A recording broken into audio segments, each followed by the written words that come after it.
cracking down on its own credibility. Officers caught lying could now be fired as part of a new policy implemented within the last 2 weeks. The sweeping change could have a major impact on criminal cases. There was no other physical evidence there to begin with.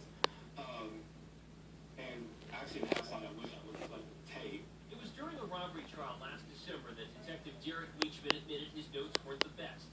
He didn't collect certain evidence and made conflicting statements about whether he photographed the crime scene. Did you take a picture? I did take pictures. Now,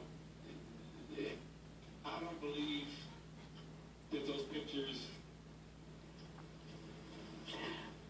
I do recall taking pictures, sir. But when pressed further by defense attorney Frank Jewell, Leachman said, The pictures were not retained in the camera that the department issued to us.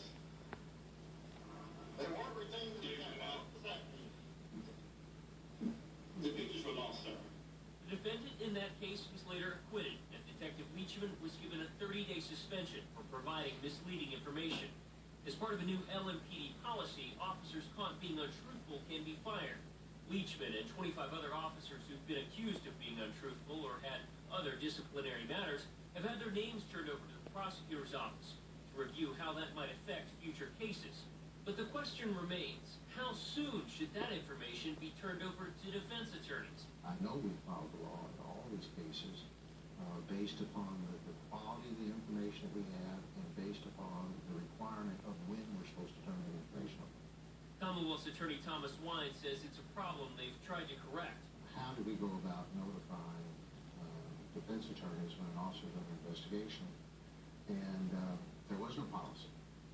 So I said, well, we got to have an office policy. Let's find out what Metro Police policy is. So I called Metro Police, and they said, we don't have a policy either. Wine says Lmpd did a good job of researching and implementing this new policy. Chief Steve Conrad tells WGRB the police department's credibility is important, and that he likely would have fired Leachman had the policy been in place this summer.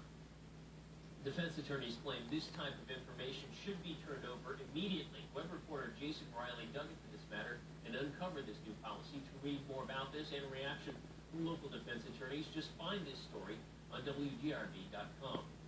Well, 'tis the season for giving.